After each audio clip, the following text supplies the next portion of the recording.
안녕하세요. TV닥터 건강클리닉의 연규옥입니다. 안녕하세요. 김윤재입니다. 네, 저는 이제 여성이다 보니까 여성에게서 발생할 수 있는 그런 질환들에 좀 관심이 많은데요. 뭐 생명을 위협하는 그런 심각한 질환들은 아니지만 한번 발생하면 우리 일상생활에 불편함을 주는 그런 질환들이 굉장히 많더라고요. 맞습니다. 그래서 여성 질환에 관심을 갖지 않고 제대로 관리를 해주지 않으면 삶의 질이 굉장히 떨어질 수가 있는데요. 반대로 생각하면은 가벼운 여성 질환의 경우에는 제대로 관리만 잘 해주면 상당히 건강한 삶을 살 수가 있기도 합니다. 네, 맞습니다. 그래서 오늘은 여성들이 반드시 알고 꼭 관리해야 되는 여러 가지 여성 생식기 질환을 살펴보게 될 텐데요. 나와 그리고 내 가족의 건강을 지킨다는 생각으로 오늘 방송 시청해 주시기 바랍니다. 먼저 오늘 함께 해주실 분 화면으로 소개해 드릴게요. 여성이라면 누구나 갈 수 있고 오히려 1년에 한 번씩은 꼭 찾아야만 하는 진료 과목 산부인과는 임신, 출산 외에도 여러 가지 여성 질환을 관리하고 치료하는 진료 과목이다. 산부인과 진료는 임신과 출산과 관련된 산과 진료가 있고요. 임신, 출산을 제외한 부인과 진료가 있습니다. 부인과 진료에는 무월경, 월경과다, 생리불순, 생리통, 자궁근종, 자궁성근증, 기타 자궁경부암, 자궁내막암, 자궁내막증식증, 자궁내막용종 등이 있습니다. 여성의 생식기는 매우 복잡하고 예민한 기관으로 그만큼 특이 증상도 빈번하고 궁금한 것도 많지만 어디에다 물어보기 어려워 별거 아니겠거니 하고 넘기는 일이 다반사이다. 여성 생식기는 임신, 출산 및 부부관계와 관련된 중요한 기관입니다. 또한 염증이나 종양이 발견되는 기관이기도 합니다. 관심을 갖는 만큼 건강해질 수 있다는 생각으로 여성 생식기에 신경을 써야 합니다. 또한 산부인과 전문가들은 안과나 치과처럼 정기적으로 검진만 받는다면 대부분의 심각한 여성 질환을 예방할 수 있다고 말한다. 모든 질환은 조기 진단, 조기 치료하는 것이 치료율이 높습니다. 산부인과 진료를 꺼려하는 여성들에게서 정기검진은 작은 병변을 찾아낼 수 있는 기회입니다. 적어도 1년에 한 번은 산부인과 검진을 받는 것이 건강한 몸을 유지하는 방법입니다. 초경이 빠르고 폐경이 늦을수록 그리고 임신 횟수가 적을수록 더 주의 깊게 관리해야 하는 여성 생식기 질환. 오늘 TV닥터 건강클리닉에서는 여성 생식기 질환 관리법에 대해 산부인과 전문의 김병수 과장과 함께 자세히 알아본다.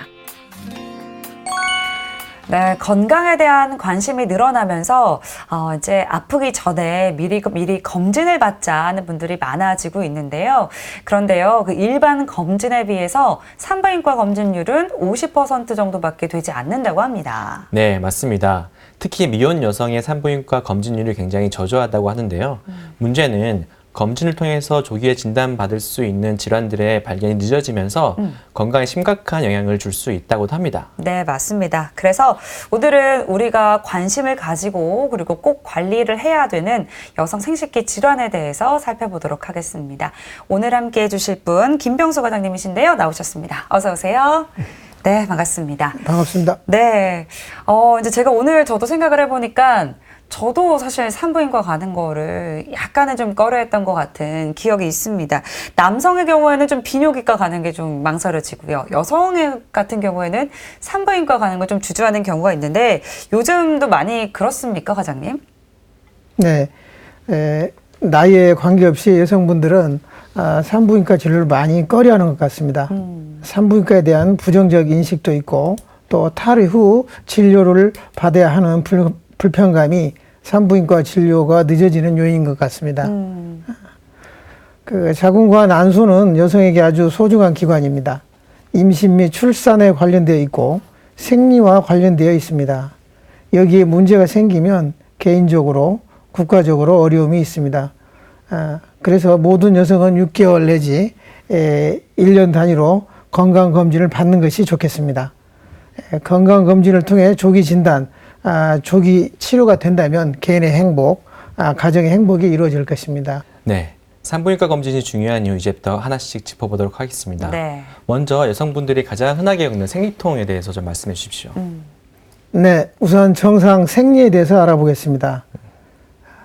정상 생리는 생리 기간이 4일 내지 6일 정도이고 생리 양은 20cc 내지 60cc입니다.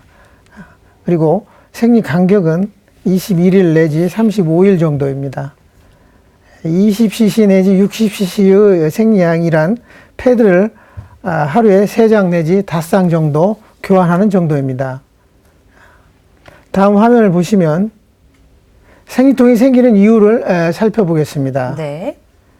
생리 중에는 프로스타글란딘이라는 물질이 분비되는데 이 프로스타글란딘이 자궁을 수축시키고 이것으로 인해 자궁 내 압력이 증가하고 이것으로 인해 자궁 내 혈류량이 감소하고 이로 인해서 자궁의 허혈성 통증이 발생합니다. 이것이 생리통인 것입니다. 네. 네. 근데 사실 이제 뭐 제 주변도 그렇고 저도 그렇고 이제 생리통이 있어도 왜 약을 먹으면 안 좋다는 얘기를 들어서 그냥 약을 안 먹고 참는 경우가 많거든요. 고용량의 약을 오랫동안 복용한다면 뭐 부작용이 생기겠지만 용량과 용법을 지킨다면 문제가 되지 않습니다. 다음 화면을 보시면 생리통은 자궁과 난소에 문제가 없는 원발성 생리통과 자궁이나 난소에 문제가 있는 속발성 생리통으로 나눠집니다. 속발성 생리통은 삶의 질을 떨어뜨릴 뿐만 아니라 자궁이나 난소에 있는 병변을 키우기 때문에 조기 진단하여 치료하는 게 좋겠습니다. 통증의 원인을 찾아서 치료한다면 건강한 임신과 출산을 할 수 있고 자궁 적출술까지 해야 되는 상황을 예방할 수 있습니다. 특히 사춘기 여성이나 가임기 여성은 생리통을 가볍게 여기면 안 되겠습니다. 네. 저 응급실에도 그 젊은 여성분들 네. 이제 배 아프셔서 구급차를 통해 이제 오시는데 생리통이 많으시거든요. 근데 여쭤보면은 생리통이 있어도 약을 안 드시고 아파하시다가 그냥 오시는 경우가 굉장히 많습니다. 근데 이제 생리통 같은 경우는 약국에서 파는 진통제만으로도 어느 정도 통증이 조절이 가능한 거죠. 네, 그렇습니다. 생리통에 흔히 사용되는 진통제는 비스테로이드성 소염 진통제입니다. 이 약은 80% 여성 이상의 여성에서 효과가 있습니다. 작용 기전을 보면 소염 진통제가 프로스타글란딘 합성을 억제하고 이로 인해서 프로스타글란딘이 자궁에 작용하는 것이 억제됩니다. 그로 인해서 생리통을 없애거나 감소시킵니다. 복용법은 생리 직전이나 생리 중에 복용하고 하루에 3번 복용하고 만약에 효과가 없다면 약의 종류와 용량을 바꿔줍니다. 사용하는 약제는 메페남산, 이부프로펜, 나프록센 같은 것이 있습니다. 네. 네. 근데 이제 이런 경우가 있어요. 이제 진통제를 먹어도 효과를 못 보는 경우가 종종 있는데 이런 경우는 어떻게 해야 될까요? 네. 3개월간 진통제를 복용해도 효과가 없다면 피임약으로 바꿔줍니다. 생리통 시 피임약을 복용하는 여성의 90%에서 생리통 억제 효과가 있습니다. 네. 피임약의 대상은 피임약에 금기증이 없고 피임을 원하는 생리통 환자입니다. 피임약의 작용 기전은 자궁 내막의 증식과 배란을 억제하는 것입니다. 피임약의 복용법은 생리 시작하자마자 먹어야 하고 매일 먹어야 합니다. 약을 걸은 지 12시간 이내이면 그 즉시 그날 것을 복용하면 되고 만약 약을 걸은 지 12시간 이상이 되었다면 다음 날에 2알을 복용하면 되겠습니다. 그런데 이런 피임약 치료를 하면 안 되는 경우도 있다고 하더라고요. 네. 피임약은 절대 금기증과 상대적 금기증이 있습니다. 절대 금기증에는 혈전성 정맥염이나 혈전색전증, 간기능장애, 뇌혈관 질환, 심혈관 질환, 에스트로겐 의존성 종양이나 자궁 내막암, 합병증이 있는 심장 판막 질환입니다. 이런 경우는 복용을 하면 안 되겠습니다. 그리고 상대적 금기증도 있습니다. 편두통이나 고혈압, 자궁 근종이 있을 때, 임신이 의심될 때, 확진되지 않은 비정상적인 생식기 출혈이 있을 때, 또 35세 이상 흡연자인 경우, 그리고 하루 15개피 이상 흡연하는 경우, 유방암이 의심되는 경우, 간질환 치료 후에 3개월이 경과하지 않은 경우입니다. 사실 이제 여성분들이 이제 피임약 복용이 이제 부작용이 있을까봐 좀 선호를 하지 않으시는데요. 실제로 부작용이 있을 수 있습니까, 과장님? 네. 경구 피임약은 부작용이 있습니다. 모든 약이 마찬가지지만, 네. 경구 피임약의 부작용을 살펴보면, 첫째, 호르몬 변화로 인해서 구역, 구토가 발생할 수 있습니다. 다른 부작용으로는 부정출혈이 발생할 수 있는데 시간이 지나면 멈춥니다. 또 작은 부작용으로는 체내 에스트로겐 농도가 증가함으로써 두통, 유방통, 체중 증가가 발생할 수 있습니다. 그리고 체내 프로게스테론 농도가 증가함으로써 식욕이 증가하고 체중이 증가하고 변비가 생기고 복부 팽창이 되고 피로감이 생길 수 있습니다. 가장 큰 부작용은 혈전증입니다. 네. 이제 뭐 이렇게 복용해서는 안 되는 경우도 있고요. 부작용도 있으니까 이제 꼼꼼히 따져서 이제 복용을 하셔야 될 것 같습니다. 네. 그래도 이제 생리통이 너무 심한 경우에는 전문의와 상담을 통해서 복용이 필요할 것 같다는 생각이 듭니다. 그리고 또 하나 이제 월경과 관련해서 여성들을 또 괴롭히는 것 중 하나가 바로 월경 전 증후군이죠. 네, 전에 할리우드 한 여배우가 그 월경 전에만 꼭 절도라는 거가 있었고요. 또 하나는 그 월경 전에 식욕이 뭐 폭발적으로 증가한다거나 뭐 맞아요. 이런 게 있었는데요. 이런 게 월경 전 증후군이 맞나요? 네, 그렇습니다. 거의 뭐 비슷한 개념이지만 월경 관련 장애는 두 가지로 나뉩니다. 첫째, 월경 전 증후군이 있습니다. 이것은 월경 주기 후반부에 반복적으로 발생하는 증상들이 일생생활에 영향을 주는 것입니다. 두 번째는 월경 전 불쾌장애입니다. 이것은 월경 전 증후군의 심한 타입입니다. 월경 전 불쾌장애는 화가 난다든지 불안감, 긴장감 같은 정서적 증상이 나타납니다. 네. 네. 아마 이제 진짜로 경험해보지 못한 분들은 이게 어떤 느낌일까 이제 가늠하기가 쉽지 않을 텐데요. 이런 증상들이 왜 나타나게 되는 건지도 궁금합니다. 네. 월경 전 증후군의 원인과 증상에 대해서 알아보겠습니다. 월경 전 증후군의 원인은 첫째, 생리 직전에 난소 호르몬의 변동이 심해서 발생하고요. 둘째, 신경 절단 물질의 비정상적인 반응이 불쾌한 증상을 유발하고요. 셋째, 생리 직전에 남성 호르몬이 증가하는 것도 원인이고요. 넷째, 프로스타글란딘이 원인입니다. 그 외에 알러지 반응, 스트레스, 영양 불균형이 원인인 것으로 알려져 있습니다. 월경 전 증후군의 증상은 가임기 여성의 20 내지 80%에서 나타납니다. 5 내지 10%는 증상이 심해서 일상생활이 어렵습니다. 화를 잘 내고 신경질적인 반응을 보이고 긴장, 불안, 집중력이 저하되고 식사량이 많아지거나 적어지고 부정적인 감정이 생기고 또 체액이 저류되고 변비가 생기고 두통이 생기고 유방통, 구토가 생깁니다. 그리고 프로게스테론 증가로 인해서 피부 트러블이 생깁니다. 네, 그런데 이제 월경 전마다 이런 증상이 생기면 그냥 늘 그러니까 그래 그런가 보다 하고 넘어가는 경우가 대부분일 것 같은데요. 이게 치료가 가능한 증상인가요? 네. 월경 전 증후군 치료에는 먼저 보존적 치료, 두 번째 비호르몬적 치료, 세 번째 배란 억제 방법이 있습니다.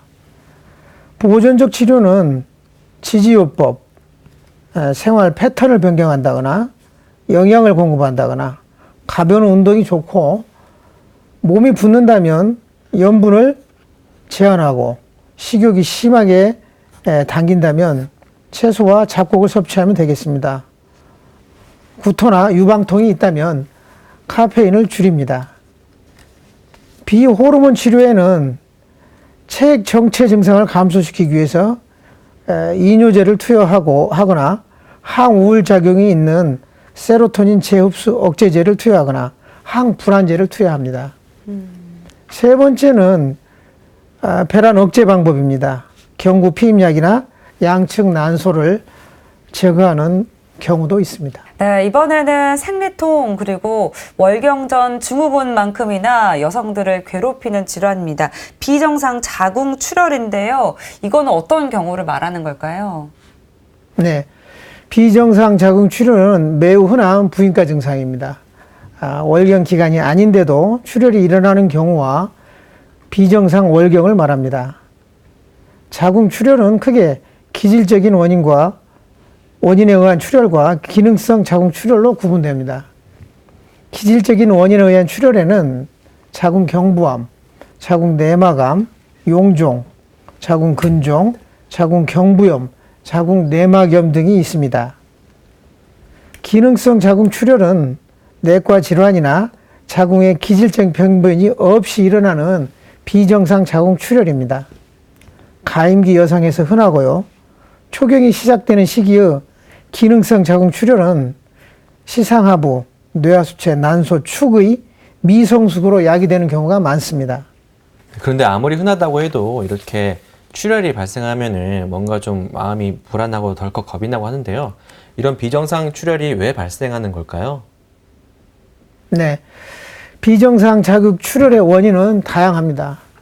구조적인 원인과 비구조적인 원인이 있습니다.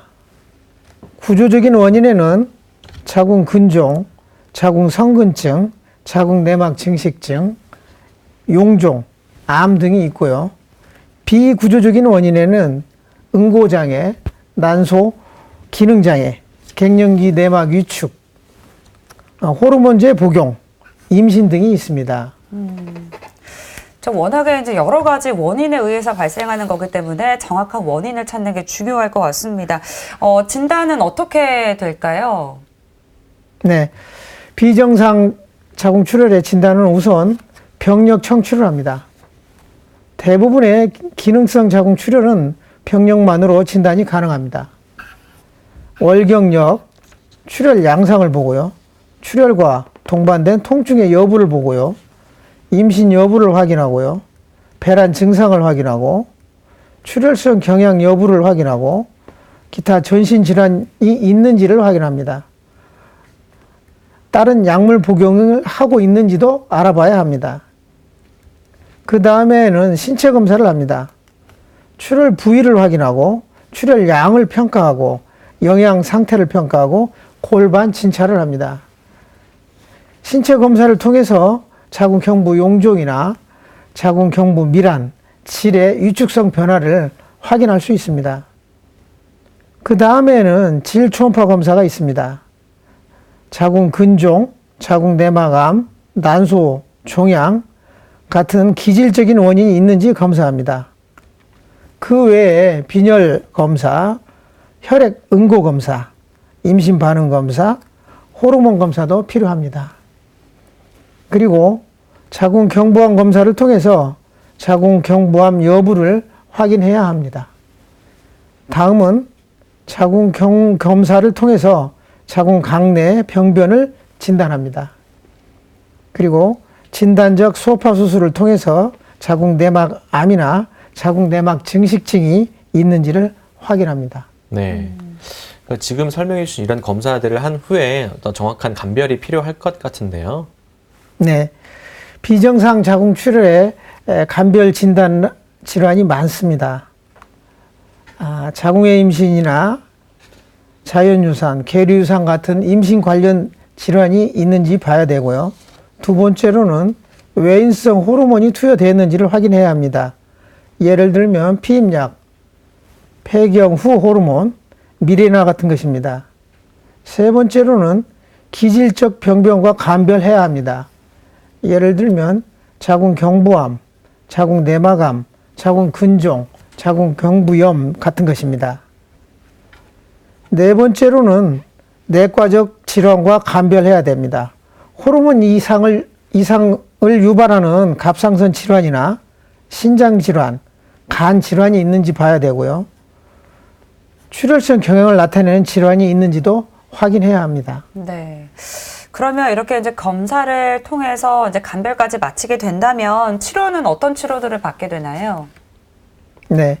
비정상 자궁 출혈의 치료는 비호르몬 치료, 호르몬 치료, 수술 이렇게 세 가지로 나눌 수 있습니다. 기질적 병변이 없다면 우선 비호르몬 치료를 할 수 있습니다. 여기에는 소염 진통제와 지혈제가 있습니다. 기질적 병변이 없다면 호르몬 치료도 할 수 있습니다. 우선 프로게스테론을 투여할 수 있습니다. 프로게스테론은 강력한 항에스트로겐 효과가 있기 때문에 자궁 내막의 성장을 방해합니다. 다음으로는 에스트로겐을 투여할 수 있습니다. 장기간의 과대 출혈 후에 자궁 내막이 얇아져 있을 때는 에스트로겐이 효과가 있다고 하겠습니다. 다음으로는 경구 피임약이 있습니다. 임신을 원하지 않을 때 쓸 수 있는 치료제입니다. 다음으로는 미레나라는 특수 루프를 자궁에 삽입할 수 있습니다. 미레나는 자궁 내막을 위축시켜서 출혈을 멈추게 합니다. 다음으로는 수술적 방법입니다. 네. 다음 화면을 보시면 임신을 더 원하지 않는 경우는 자궁 내막 소작 수술을 합니다. 자궁 내막 소작 수술은 전기열을 이용해서 자궁 내막을 태우는 방법입니다. 네. 그 외에 자궁 소파 수술이 있습니다. 이것은 기구를 이용해서 자궁 내막을 긁어내는 방법입니다. 그 외에 자궁 용종 절제술이 있습니다. 자궁 강 내에 있는 튀어나온 혹을 긁어내거나 떼어내는 것입니다. 네. 그 외에 자궁 척출술이 있습니다. 네. 네, 다음으로 알아볼 질환은 다낭성 난소 증후군입니다. 그 말만 들어보면 그 난소에 혹이 많다, 뭐 이런 질환 같은데요. 어떤가요? 네. 다음 화면을 보시면 다낭성 난소 증후군은 가임기 여성에서 흔하게 나타나는 내분비 질환입니다. 발병률은 5 내지 10%입니다. 진단은 배란 장애가 있거나 다모증 같은 고안드로전 혈증이 있거나 다낭성 난소가 있을 수 있는데 이 중 2개 이상 있을 때 진단합니다. 원인은 명확하지 않습니다. 다낭성 난소 증후군의 증상에는 배란장애, 희발월경, 무월경, 자궁출혈, 불임, 다모증, 여드름, 탈모, 자궁내막 증식증, 더 심하기는 자궁내막암, 그리고 고혈압, 당뇨, 대사이사 증후군이 있습니다. 다낭성 난소 증후군에서는 자궁내막암의 발생률이 3배 정도 증가합니다. 네. 또한 폐경 후 유방암 발생률도 3배 내지 4배 증가합니다. 다낭성 난소 증후군의 약 30 내지 50%는 당뇨병, 고지혈증, 비만 같은 대사 증후군을 동반합니다. 네, 그렇군요. 이제 호르몬의 영향을 좀 많이 받는 질환이다 보니까 이 혈액 검사도 굉장히 중요할 것 같은데요. 네, 다낭성 난소 증후군에서는 황체 형성 호르몬이 증가합니다. 네. 이로 인해서 난포막 세포에서 안드로겐이 과다 생성되고 이로 인해서 호르몬을 비활성화시키는 섹스 호르몬 바인딩 글로불린이 감소하게 됩니다. 이것으로 인해 자유 테스토스테론이 증가하고 이로 인해 여드름, 다모증, 탈모증, 만성 무배란이 발생합니다. 또한 자유 테스토스테론 증가로 인해 자유 에스트로겐이 증가하고 이로 인해서 자궁내막 증식증과 자궁내막암이 발생합니다. 그리고 인슐린 증가로 인해 고혈압, 2형 당뇨병, 고지혈증, 대사증후군, 관상동맥 질환이 발생합니다. 그리고 유주 분비 호르몬이 증가하여 배란 장애를 일으키고 난임, 자연유산이 발생합니다. 그래서 호르몬 검사는 중요하다 하겠습니다. 네, 그리고 다낭성 난소 증후군의 경우에는 다른 질환들과 좀 감별이 필요하다고 하더라고요. 네, 다낭성 난소 증후군과 감별해야 될 질환은 다음과 같습니다. 갑상선 질환, 유주 분비 호르몬 과잉, 선천성 부신 과증식증, 임신, 시상하부성 무월경, 원발성 난소 부전, 안드로젠을 분비하는 종양, 기타 쿠싱 증후군, 말단 비대증, 또 외부에서 안드로겐과 같은 호르몬을 투여하지 않았는지를 확인해야 합니다. 네. 그렇군요. 그렇다면 이 다낭성 난소 증후군 어떻게 치료가 이루어지는지도 궁금합니다. 치료가 어렵지는 않나요? 네, 다낭성 난소 증후군의 치료는 우선 체중 감량이 중요합니다. 체중이 감소되면 대사와 생식 기능이 현저히 호전되고 당뇨병과 심혈관계 질환이 예방할 수 있습니다. 두 번째로 임신을 원하는 경우는 배란 유도제를 투여합니다. 세 번째로는 경구 피임약을 투여합니다. 피임약은 혈중 호르몬 이상을 교정하고 여드름을 치료하고 자궁 내막암을 예방할 수 있습니다. 네 번째로는 당뇨병이 있는 경우 메폴민이라는 약을 투여합니다. 그리고 배란 유도제의 효과가 없는 다낭성 난소 증후군에서는 복강경하 난소 천공술을 시행해 볼 수 있습니다. 네. 다음으로 알아볼 질환은 무월경인데요. 아예 월경이 없는 상태를 말하는 건가요?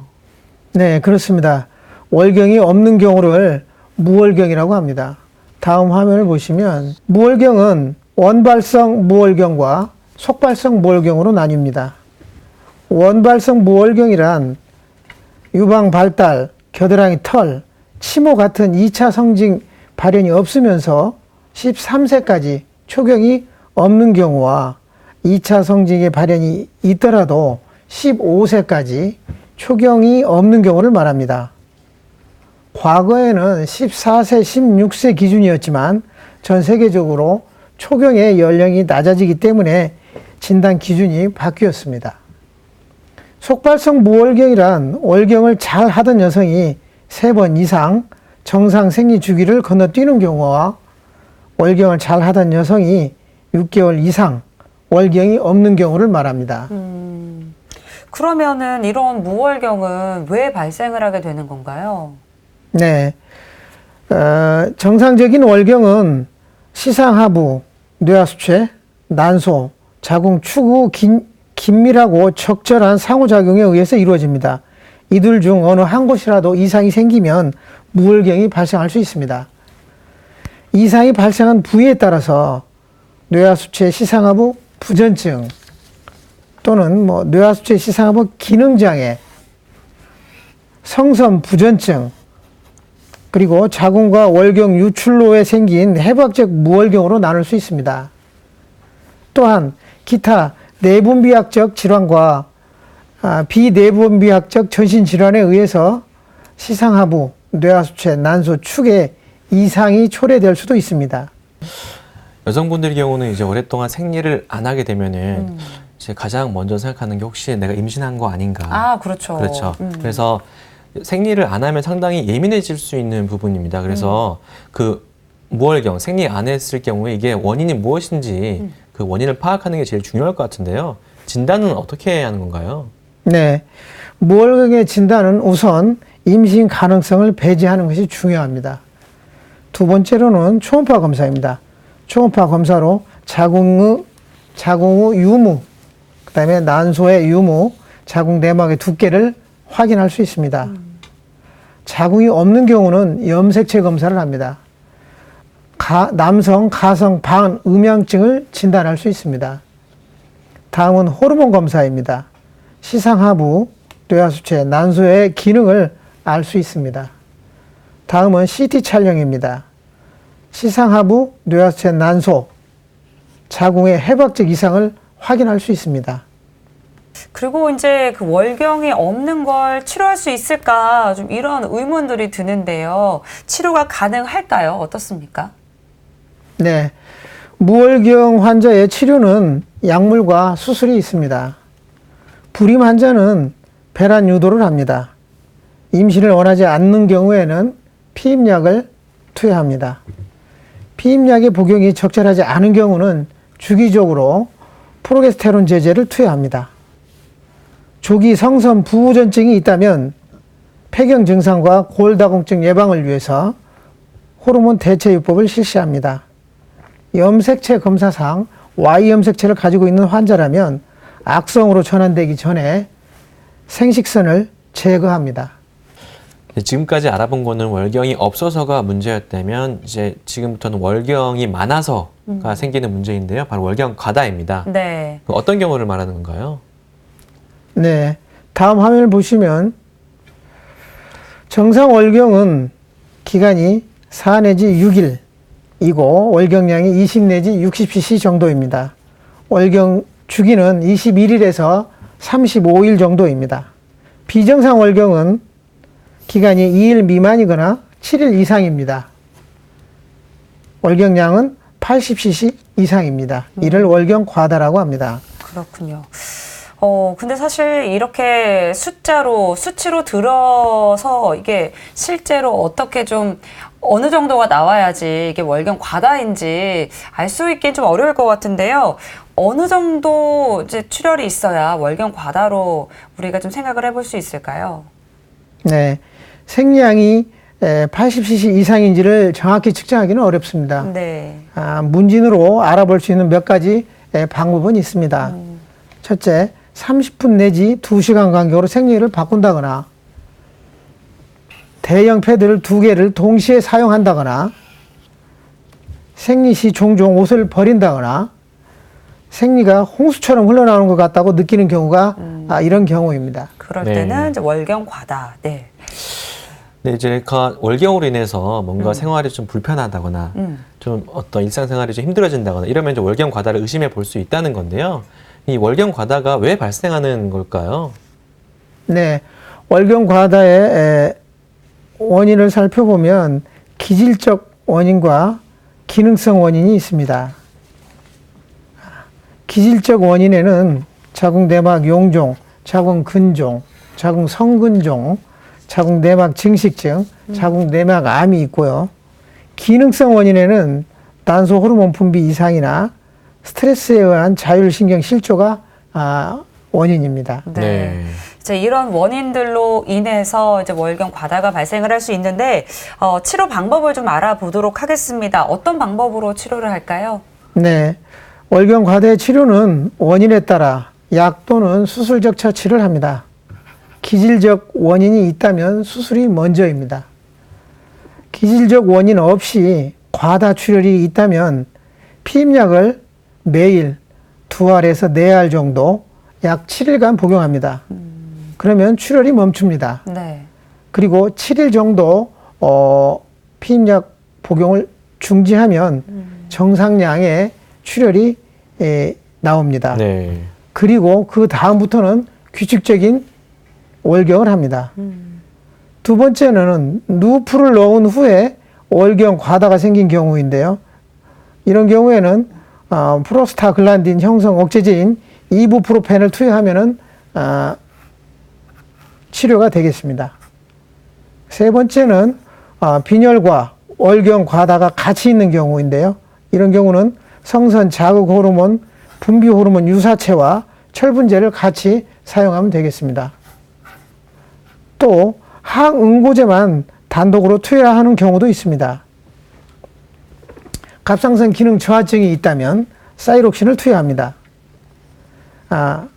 그리고 미레라는 특수 루프를 자궁에 삽입하여 자궁 내막을 위축시켜서 월결량을 줄일 수 있습니다. 약물 치료에 반응하지 않는 경우는 자궁 소파 수술을 시행해야 합니다. 임신을 원치 않는 경우는 자궁 내막 소잡수를 시행합니다. 염증이 원인인 경우는 항생제를 투여합니다. 자궁 근종이 원인인 경우는 자궁 근종 절제술을 시행합니다. 자궁 소파 수술이나 호르몬 치료에 실패한 경우는 자궁을 제거해야 합니다. 네. 다음으로 알아볼 질환은 자궁 내막 증식증인데요. 이 질환 역시 여성분들에게 많이 발생하는 그런 질환이죠. 네. 다음 화면을 보시면 자궁 내막 증식증이란 자궁 내막의 비정상적인 증식을 말합니다. 비정형 세포를 동반할 수도 있습니다. 원인은 황체 호르몬의 작용이 없이 지속적인 난포 호르몬에 노출된 경우나 난포 호르몬 분비성 난소 종양이나 또는 호르몬 치료가 원인일 수도 있습니다. 자궁 내막 증식증의 가장 흔한 증상은 비정상적인 자궁 출혈입니다. 자궁 내막암의 정구 병변일 수도 있습니다. 네. 이 자궁 내막 증식증이요, 이제 몇 가지로 분류가 된다고 합니다. 이 분류에 따라서 암으로 진행할 수 있는지 이런 위험 여부가 좀 달라진다고요. 네. 자궁 내막 증식증은 세 가지 타입이 있습니다. 단순형, 복합성, 비정형 타입이 있습니다. 다음 화면을 보시면 네. 첫째, 단순 자궁 내막 증식증은 자궁 내막암 진행 확률이 약 1%입니다. 네. 네. 복합성 자궁 내막 증식증은 자궁 내막암으로 될 확률이 약 3%입니다. 세 번째로 비정형 자궁 내막 증식증은 자궁 내막암이 될 확률이 약 30%입니다. 네. 네, 특별히 자궁 내막 증식증이 잘 발병하는 여성분들이 있다고 하는데 어떤 경우가 그런가요? 네. 자궁 내막 증식증의 위험 인자는 다음과 같습니다. 만성 무배란증 환자, 비만, 아기를 낳지 않는 미산부, 그다음에 55세를 넘어서까지 생리를 하는 경우, 에스트로겐을 계속 투여하는 경우, 그리고 고혈압, 당뇨병이 있는 경우, 유방암 수술 후에 투여하는 타목시펜을 복용하는 경우, 그리고 다낭성 난소 증후군, 그리고 에스트로겐을 분비하는 종양이 있는 경우입니다. 네. 근데 이제 이게 암으로 진행되는 경우가 있기 때문에 빠르게 발견해서 치료를 해야 될 것 같은데요. 어떤 검사들로 진단을 할까요? 네. 자궁 내막 증식증의 진단을 살펴보면 과도한 자궁 출혈이 있으면서 초음파 검사상 자궁 내막이 매우 두껍다는 점입니다. 두 번째는 자궁 내막 흡입 생검으로 자궁 내막 조직을 검사하고요. 세 번째는 자궁 내막 소파 수술입니다. 자궁 내막 소파 수술은 자궁 내막암이 동반되었는지를 확인할 수 있습니다. 환자들 입장에서는 암의 위험도 있고 하니까 하루라도 빨리 좀 치료하고 싶을 것 같은데요. 치료 방법은 어떤 게 있을까요? 네. 자궁 내막 증식증의 치료법은 호르몬제와 수술이 있습니다. 첫 번째는 경구 프로게스테론 제제를 투여합니다. 3개월 내지 18개월 투여합니다. 비정형이 없는 자궁 내막 증식증에 매우 효과적입니다. 두 번째는 자궁 내막 소파 수술입니다. 자궁 소파 수술을 시행하고 3개월 또는 6개월 후에 반복 자궁 내막 소파 수술을 시행해야 합니다. 세 번째는 자궁 척출술입니다. 비정형 자궁 내막 증식증인 경우 약 30%에서 자궁 내막암으로 진행되기 때문에 자궁 척출술을 고려해 봐야 합니다. 네, 그렇군요. 이제 마지막으로 알아볼 질환이 자궁 내막암입니다. 이제 그 용어를 보면 자궁 내막에 발생한 암을 의미하는 것 같은데요. 맞나요? 네, 그렇습니다. 자궁 내막암은 자궁 내막에 생기는 악성 종양입니다. 50대 후반에서 60대 초반에 호발하고 나이가 많을수록 악성화가 심합니다. 대부분 비정상적인 출혈로 병원을 방문합니다. 초기에 발견된 자궁 내막암은 자궁을 제거하는 수술로 완치가 가능합니다. 난포 호르몬의 단독으로 장기간 노출 시 발생 위험이 높습니다. 네, 대부분의 암이 초기에는 그 어떤 증상이 없는데요.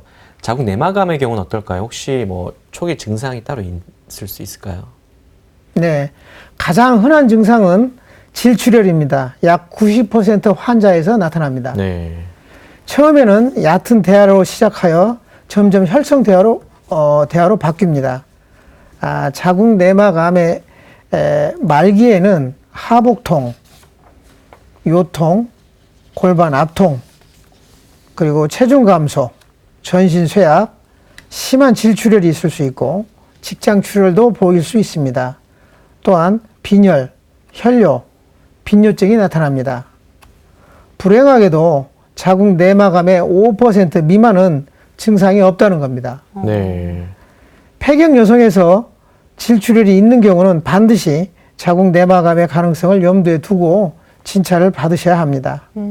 젊은 여성인 경우에도 월경 과다 혹은 불규칙 자궁 출혈이 있다면 자궁 내막암 가능성을 염두에 두어야 합니다. 네. 이제 어떤 경우에 어떤 분들이 좀 이렇게 발병 위험이 더 높은지 궁금한데요. 위험 인자들에게는 어떤 게 있을까요? 네, 자궁 내막암의 위험 인자를 알아보겠습니다. 첫째, 아기를 낳지 않는 미산부는 위험 인자입니다. 그리고 불임 환자, 무배란 환자, 또 폐경이 늦게 되는 경우, 그다음에 비만, 그리고 난포 호르몬을 장기간 사용한 경우, 그리고 난포 호르몬에 장기간 노출된 다낭성 난소 증후군의 경우, 유방암 수술 후 타목시펜을 복용하는 경우, 갑상선 기능 저하증, 이런 것들이 위험인자라고 하겠습니다. 네. 진단 방법도 궁금한데요. 암이니까 아무래도 조직 검사를 꼭 해봐야겠죠. 네, 그렇습니다.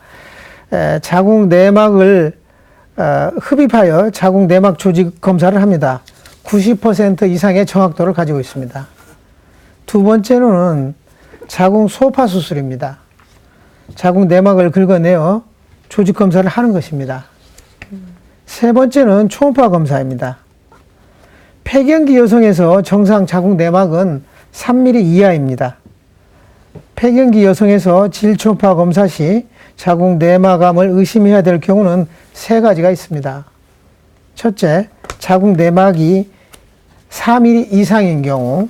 둘째, 자궁 내막에 융기형 종괴가 있는 경우. 세 번째는 자궁 강내에 액체가 저류되어 있는 경우입니다. 우리가 이제 보통 암을 완치하기 위해서는 가장 좋은 방법은 이제 수술이다 이렇게 표현을 하는데요. 자궁 내막암의 경우는 어떻습니까? 자궁 내막암의 치료에 대해서 알아보면 첫째 수술입니다. 전 자궁 적출 수술을 하고 양측 난관 난소를 절제합니다. 림파절도 절제합니다. 두 번째로는 항암 치료입니다. 그리고 세 번째로는 국소적으로 재발된 경우는 방사선 치료를 합니다. 그리고 프로게스테론 제제와 같은 호르몬 치료도 있습니다. 네, 그리고 자궁 내막암의 경우에는 수술 후에 난포 호르몬을 투여할 수도 있다고요. 네, 자궁 내막암 수술 후에 5년이 지났고 재발 소견이 없고 폐경 증상이 있으면 난포 호르몬을 투여할 수 있습니다. 또 질건조증을 호소하는 경우는 국소적 난포 호르몬을 질내에 삽입할 수 있습니다. 그리고 안면 홍조, 식은땀 같은 초기 폐경 증상인 경우는 프로게스테론 제제를 투여할 수 있습니다. 네. 오늘은 이제 긴 시간 동안 여성 생식기에 발생할 수 있는 질환에 대해서 살펴봤는데요. 과장님, 평소에 여성들의 이제 건강을 위해서 정리 말씀 한 말씀 부탁드리겠습니다. 네. 여성 생식기는 출산과 생리 및 부부관계에 아주 중요한 기관입니다. 질출혈이나 염증 소경이나 또는 알 수 없는 통증이 있다면 즉시 가까운 산부인과에 당당하게 찾아가셔서 진료받는 것이 소중한 여성 생식기를 지킬 수 있는 방법이라고 생각합니다. 네, 건강을 위해서도 앞으로 많은 관심을 기울여야겠습니다. 과장님 오늘 말씀 감사합니다. 감사합니다. 네, 여성이기 때문에 겪게 되는 이런 불편한 증상들이 있습니다. 그러니까 충분히 치료가 가능하다고 합니다. 앞으로는 무작정 참지 마시고 병원에 가셔서 치료를 받으셨으면 좋겠습니다. 네, 그리고 내 몸에 관심을 가질수록 더 건강하게, 더 행복하게 살 수 있는 거니까요. 여성분들 앞으로 여성 질환에 그리고 자기 몸에 더욱더 많은 관심을 가지면 좋을 것 같습니다. 네, TV닥터 건강클리닉 오늘은 여기까지입니다. 저희는 다음 이 시간에 다시 찾아뵙겠습니다. 고맙습니다.